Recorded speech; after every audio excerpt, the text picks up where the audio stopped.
বস সাবধান, সামনের সিজনে মাঠে নামার আগে হার্ট স্পেশালিস্টের নাম্বারটা সাথে রাখুন, কারণ এবারের আরসিবি ব্যাটিং লাইন আপ কোনো ক্রিকেট টিম নয়, এটা একটা আস্ত ডিস্ট্রাকশন ডার্বি।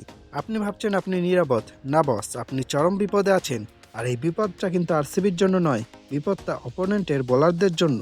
খেলার শুরুতে যদি মনে করেন বিরাট কোহলি আর ফিল সল্টকে প্যাভিলিয়নে পাঠিয়ে হাত ছেড়ে বাঁচবেন, তবে আপনি বোকার স্বর্গে বাস করছেন। কোহলি যদি রাজা হয়, সল্ট হলো সেই লঙ্কার গুঁড়ো যা আপনার বোলিং ফিগারকে জ্বালিয়ে দেবে। আচ্ছা, ভাগ্যক্রমে যদি এই দুই মাস্টার ব্লাস্টারকে আউট করে ফেলেন, তবে কি শান্তি পাবেন? একদমই না, কারণ এরপর ক্রিজে আসবে ভেঙ্কটেশ আয়ার আর রাজাত পাতিদার। এরা দয়া মায়া চেনে না, এদের ব্যাটে বল লাগা মানেই হচ্ছে বলটা গ্যালারি 3 তলায় গিয়ে আছাড় খাওয়া। বোলাররা যখন ক্লান্ত হয়ে ভাববে যাক বাবা টপ অর্ডার তো শেষ, ঠিক তখন এন্ট্রি হবে টিম ডেভিড আর জিতেশ শর্মার। এরা হলো সেই ফিনিশার যারা আপনার সেগমেন্টেড প্ল্যানকে চুরমার করে দিবে। ডেভিডের এক একটা ছক্কা স্টেডিয়ামের বাইরে যায়, আর জিতেশের ব্যাটিং মানেই হলো বোলারের কনফিডেন্স জিরো করে দেওয়া।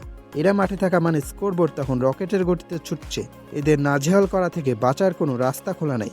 আপনি ভাবছেন এতগুলো উইকেট নেওয়ার পর একটু জিরিয়ে নেবেন, ভুলে যান। যদি কোনো মিরাক্কেল ওপরে সবাই ব্যর্থ হয়, তবে শেষে আপনার জন্য অপেক্ষা করছে রোমারিও, শেভাটার, ক্রুনাল পান্ডিয়া।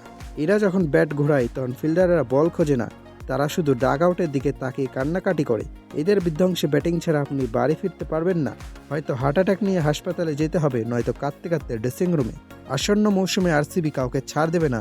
এই ব্যাটিং লাইন আপ মানেই নিশ্চিত ধ্বংসযোগ্য। আর গ্যালারিতে শুধু একটাই শব্দ শোনা যাবে, তাণ্ডব। তো বিরোধী বোলাররা তৈরি তো, কারণ এবার আরসিবি কাপ নয়, মাঠের শান্তি কেড়ে নিতে এসেছে।